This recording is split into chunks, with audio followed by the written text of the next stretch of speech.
On today's show, the LA Clippers end their road trip exactly how they wanted to, 3-1, and it took a grinded out game against the defensive juggernaut in the Magic, a defensive showdown really with the LA Clippers. Both great defensive teams, but the Clippers were the ones to end up victorious and get the third win out of four on the road trip. How were they able to get it done? Going to be talking about it all on today's Locked On Clippers.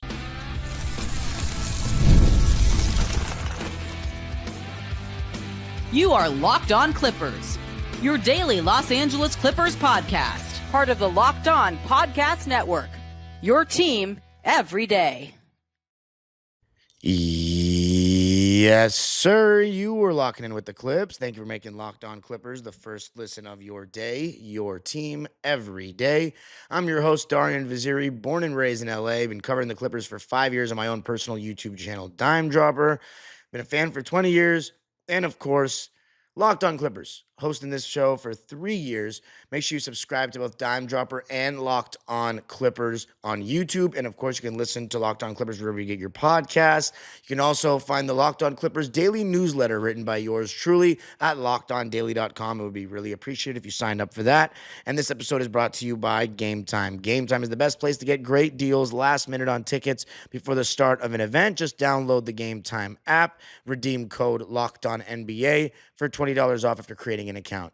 This episode, we're going to be talking about the barn burner, the tough defensive game between the second best defense in the NBA and the third best defense in the NBA and what it took to get it done. Of course, a segment on Kawhi Watch and also the progression of the big four playing together with Ivica Zubac and Norman Powell this season being the all-star versions or all-star caliber versions of themselves, and Kawhi Leonard joining in on the act. How's that all looking? So we grinded this one out. You know, the Orlando Magic, after watching the playoffs last year against the Cleveland Cavaliers, that took them to 7 games, by the way, you can tell that this is a great defensive team. They got guys like Paolo Banchero, Franz Wagner, Jalen Suggs, KCP. Now they have KCP. I should omit him for now because we're talking about last year's team. Jalen Suggs, Jonathan Isaac. They have a lot of great defensive players. Gary Harris. This season, you add KCP because, you get another defender and another guy that can knock down threes. Well, here's the thing. They still have an amazing defense. Second in the NBA over us right now, 0.2% higher. They're 109.2 defensive rating. We're 109.4. So you got the second and third best defensive ratings in the league going at it. But offensive rating, we aren't great. We're 18th. They are 28th. And here's the thing. They've had even more injuries than we have. Paolo Banchero has played 42 games, which, yes, is a little more than Kawhi. But they've also had Franz Wagner miss 20 games. Imagine if we had James Harden or Ivica Zubac miss 20 games. Although you can argue, Norman Powell, our two best scorers, but, I feel as though they've been hit harder. Jalen Suggs has only played 35 games. He's extremely important to what they do. So they've been hit pretty hard by the injury bug. I'd say even harder than we have. And also, I think we're more equipped to get wins without Kawhi Leonard than they are to get wins without Paolo Banchero.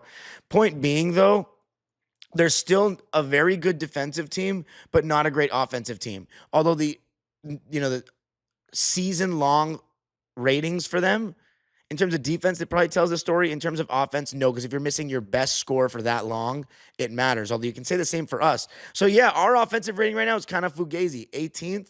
Like, we're probably better than that now since we had Kawhi. I know statistically we are. The Magic are 28th in the league in offensive rating for the season. But here's where they really struggle, and it doesn't matter whether Paolo Banchero is playing or not because he's not great in this department. And it starts with their best two players not being great in this department.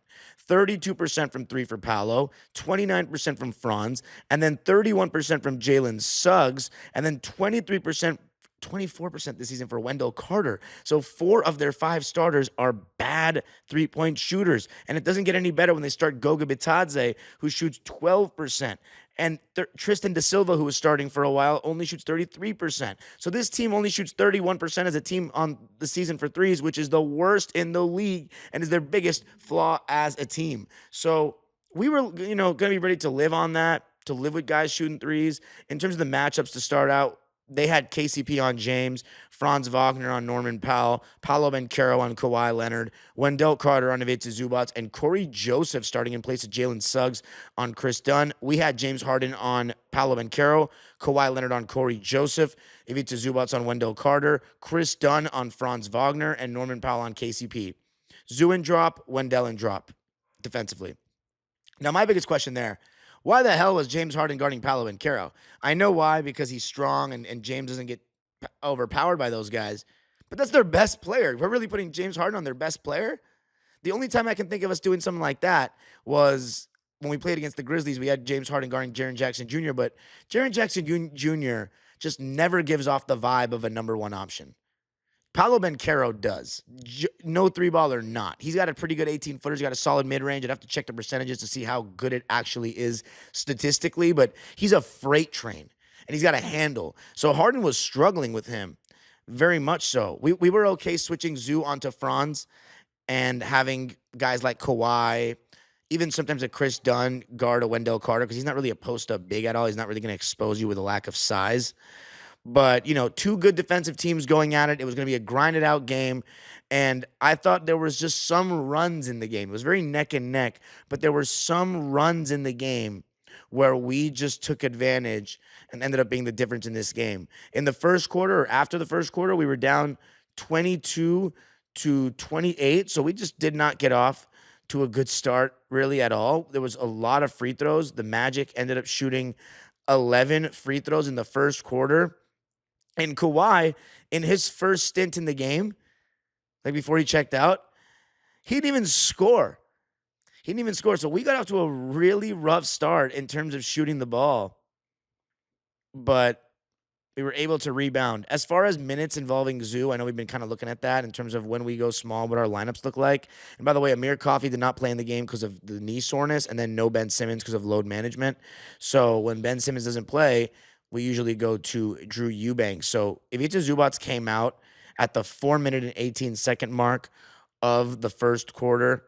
So the rest of the first quarter was played with Zoo on the bench. And then to start the second quarter, we put Zoo back in the game. So essentially it was James Harden playing with Eubanks and them. And Eubanks, he was in drop coverage too. And he didn't play in the second half. It was just that a little bit of an innings eater there to just take some minutes away from, or let the bench minutes without Zoo not be too problematic. But yeah, you saw two really good defensive teams, but both teams not great offensively, shooting poorly, especially in the first quarter. And we didn't start the game well, partially because we were allowing second chance points and offensive rebounds. That's something that, you just never want to be able to give up. And that's at times when the Clippers do play poorly, we give up too many second chance opportunities. But the second quarter, that's where we really started. And I think it is relevant in the, story of the game is we went on an 18-3 run to start that second quarter. And it began with our defense. When we're able to, honestly, I don't even know if it began with our defense. It's because of our defense, but it might begin with our offense, because then we get to set our defense. The Orlando Magic, they have a team of athletes. They're not a very good half-court defensive team because you can make them shoot threes. But in transition, they got a lot of athletes, young guys. They can get downhill and make plays. So it is dangerous. But yeah, we were able to get stops. We were able to get back on D. Kawhi started to get going a bit. We had a lineup of Kawhi, Nico, Zoo, Norm, Derrick Jones Jr., and then Harden came in, and we were all over them, getting deflections. That's where we have my biggest takeaway is we have almost every aspect of a great defensive team. In previous years, we only had the rim protection with Zoo, but we never had a great perimeter defense or point of attack defense. I kept saying that if Terrence Mann is the guy guarding the best player every night, we're not a championship defense. That's no disrespect to him, but he's not supposed to be one of those guys. It's tough to be one of those guys that's the best defender, wing defender on a championship team that Kawhi once was for that 2014 Spurs team. And for us, it's basically Chris Dunn or Derrick Jones Jr., but you have the on-ball defense now with Chris Dunn, Derrick Jones. But the most indispensable and important player for us in the defensive end is Ivica Zubac. He cleans up everything. We have no direct replacement for him. He changes a bunch of shots, and then he still rebounds those same shots at times that he contests. I mean, he saw a little bit of that in this game. So when you have those two aspects of defense, you have great off-ball defense. Harden even very active with his hands. This was a very good defensive game for Harden. Super, super active with his hands. Kawhi Leonard, he's only added to our good defensive personnel. And now that he started to look more like himself physically, I mean, he's sliding his feet. When he's in the vicinity of something, just like Chris Dunn, he's just snatching that shit. Derrick Jones Jr., His jab and recover, the way he closes out, the ground that he covers. It's amazing. Chris Dunn, his anticipation. He knows exactly when guys are going to turn. Exactly when guys are driving in his vicinity, you better space away and get rid of the ball. Because if he's there, he's coming to take that away like a little ball hawk. So the only aspect I think of our defense that could be better is our transition defense. But this game was, it showed how good our defense is. They only had 87 points in the game. They only scored 19 points in that second quarter. We outscored them 23-19. And how about this? They only scored 19 points again in the third quarter. So 19 points in 2 quarters in today's NBA, that'll probably win you some games. 24-19, we outscored them in the third. The only quarter that we did not outscore them was the first, 22-28. We outscored them 27-21 in the fourth and final quarter. And the 18-3 run that we started in the second quarter, that was sparked in the non-Harden minutes. Kawhi was doing a great job defensively. Nico was everywhere defensively, had a great block. Zoo, even of course, Derek Jones Jr., and then Harden when he came back in. But Norman Powell was starting to hit. And Chris Dunn hit a buzzer, basically a buzzer beater. He hit a 3 with 0.1 seconds left at the end of that second quarter. But the third quarter, actually, they came out and hit us with a punch. But it was after the timeout that we took, when they forced some turnovers, pressuring us full court, that we responded super well. And it began with feeding Zoo more. Because at one point, he was 5 for 5. And I'll talk about it more in the next segment. But we started feeding Zoo more. And slowly but surely just stayed in it. And with Paolo Banchero at the bench, on the bench, the Magic didn't look like they could score. And I thought Bogdanovic made some big plays defensively late. He had a strip that led to a Norm transition layup, and then a 3-ball after that led to a timeout. And then Kawhi started to get going in that fourth quarter. James Harden got going a little bit more in that second half.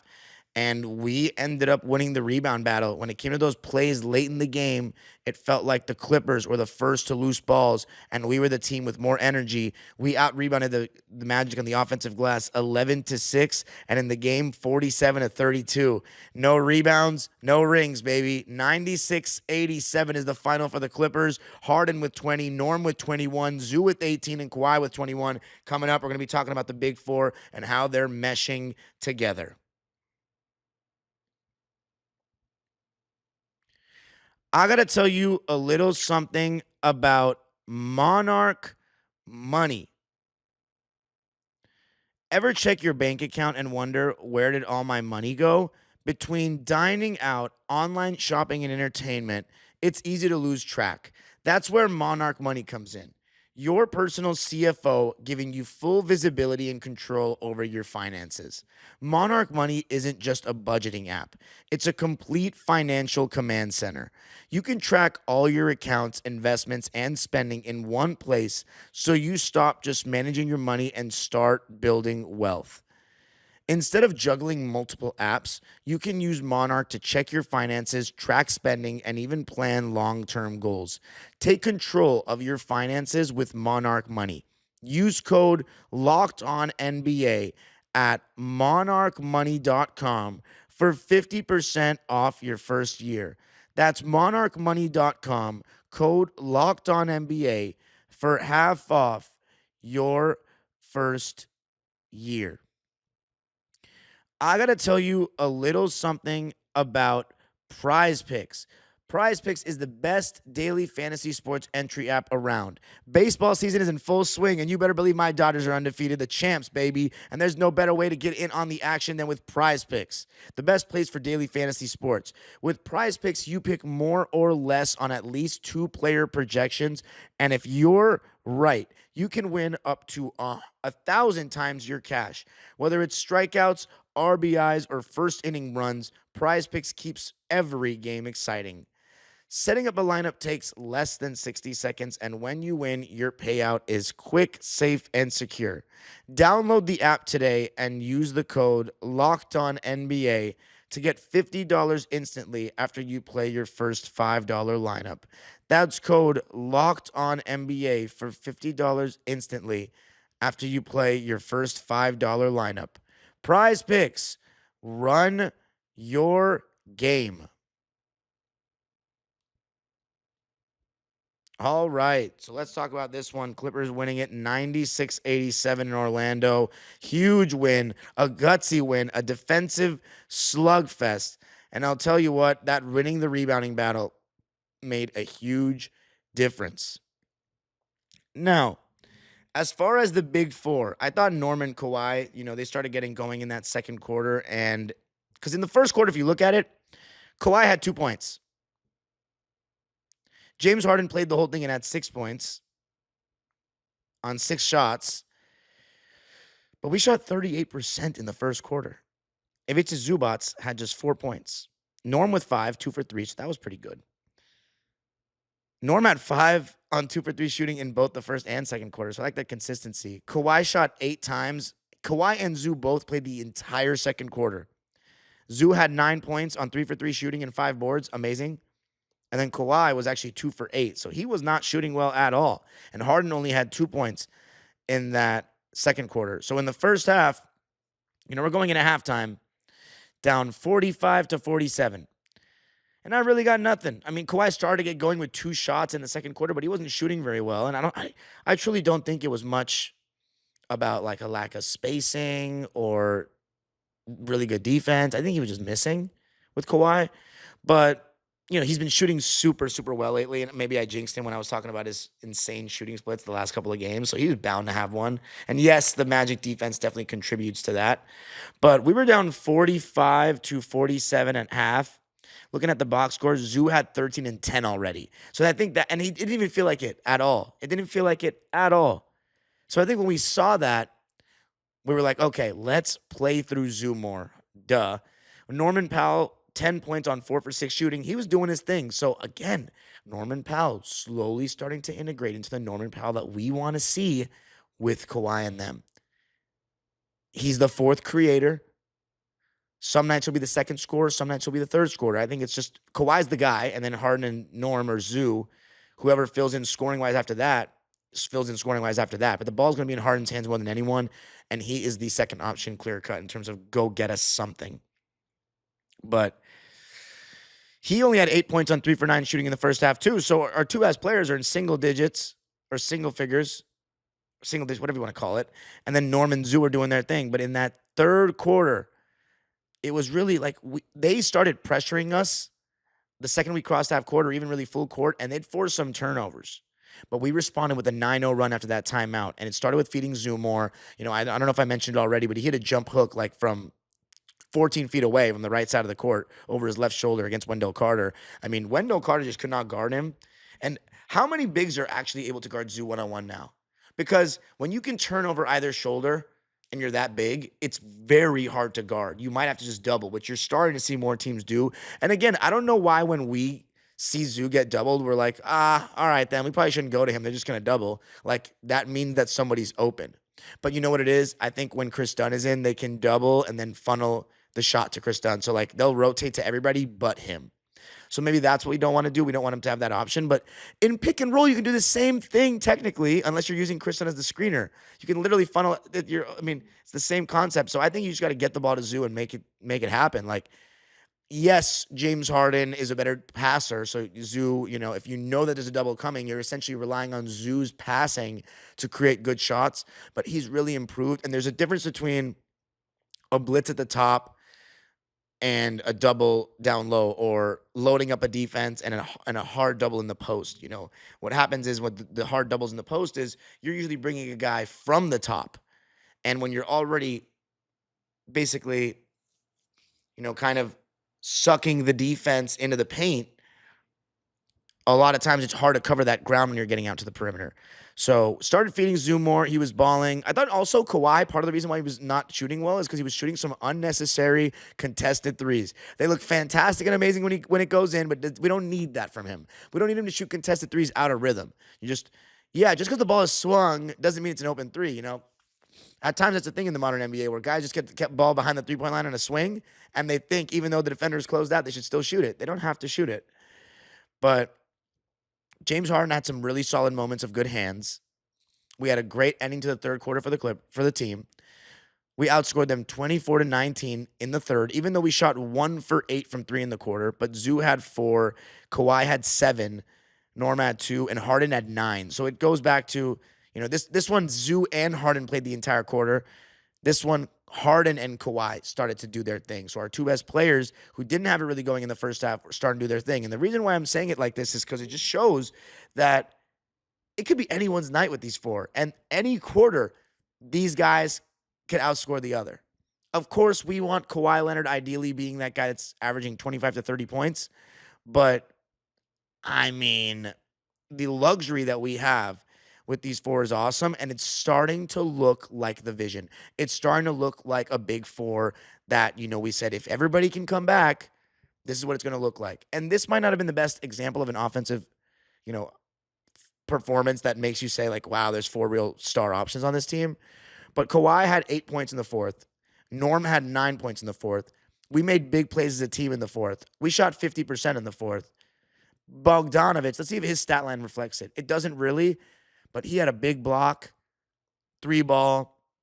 I thought he did some really great things for us as well. And we were able, and by the way, Kawhi's minutes, it was interesting to see in this game. He actually was in to start the fourth quarter, came out for a short rest, and then returned. So we'll wonder if that's going to be something to see. But no Eubanks in that second half. A lot of Nico, a lot of DJ, a lot of Kawhi Leonard, and, our defense was spectacular. 96-87 is the final. Kawhi finishes with 21 points, 8 rebounds, 2 assists, 1 steal, 1 block. Did turn the ball over 4 times, though, on 8 for 22 shooting. 0 for 6 from 3, 5 for 6 on the free throw line. I thought it was an okay game for Kawhi. Not great, but at the end of the day, what matters is getting the job done, and I don't know if we get it done without him. You still need to score 20-plus points when you're in that role, even on a bad shooting night, and that's what matters. Played 39 minutes, and I'm really happy about the way he's progressing, regardless of that shooting game. Really happy about the way he's progressing. So, nothing to say there. Nothing more to say there, I should say. Zoo, 18 and 20. I mean, the guy is ridiculous. 18, 20, 5 assists, just 1 turnover on 7 for 10 shooting and 4 for 5 from the free throw line. I mean, is there anything more to say? Game in, game out, he's doing it. It's amazing. And I love that since Kawhi's come back, it has not reduced anything that Zoo's doing. And then you have James Harden, who had 20 points, 3 rebounds, 5 assists, 7 steals, and a block. Are you kidding me? I don't know if anybody, even Chris Dunn, has had 7 steals. He might have had 1 game. 7 steals or something like that. 5 turnovers, though, for James, but he was 8 for 19 from the field, 1 for 6 from 3. So he and Kawhi combined for 1 for 12 shooting from deep, 3 for 4 from the free throw line. So another game with not really many free throw attempts for Harden. Played 40 minutes, though, and I think the defense was my favorite part of his performance. The hands, and you still get your 20 points from him. You still get 21 from Kawhi. And then Norm, you get 21 from him, too. It was a very balanced scoring effort from everybody. 21 for Norm to go along with 4 rebounds and an assist, no turnovers. And how about 8 for 14 from the field, 3 for 6 from 3, and 2 for 2 from the foul line. Norman Powell is back. He's starting to look like Norman Powell again. That Cleveland game was great for his confidence. And right now, we're looking like a very dangerous team. Coming up, though, we're going to talk a little bit more about Kawhi and concluding the road trip as a whole. I got to tell you a little something about Game Time. Game Time is the best place to get great deals last minute on tickets for an event. And let me tell you something about it. The thing about Game Time is that there's nothing like watching basketball live. The energy of the crowd, the sound of sneakers on the hardwood, and maybe even a celebrity sighting courtside, especially if you're in LA. If you want to catch a game in person, Game Time makes getting tickets easier than ever. Game Time's new feature, Game Time Picks, filters out the fluff and shows you only the best deals on great seats so you don't have to waste time scrolling through thousands of tickets. With seat views before you buy, no surprise fees, and a lowest price guarantee, you can book with total confidence. Take the guesswork out of buying tickets with Game Time Picks. Download the Game Time app, create an account, and use code LOCKEDONNBA for $20 off your first purchase. Terms apply. Again, create an account and redeem code LOCKEDONNBA for $20 off. Download Game Time today. What time is it? Game time.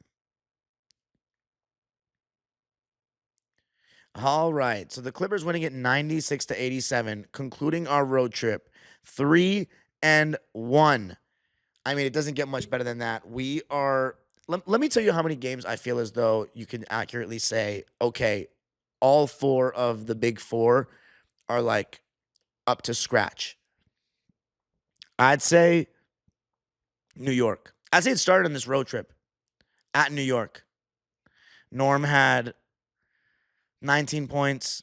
Like the game against OKC, I know it's OKC. He missed a lot of clean looks, but that just didn't feel like a game. He hadn't scored over 15 at that point yet. So these last four games in this road trip, he's had a game of 19, game of 11, and that was the Brooklyn game where we blew them out, and then 34 and 21. So the last four games, you're starting to see what we can look like, and we're 3-1 on the road. And one of those, and the only loss was without Kawhi by 5 points against the Cavs.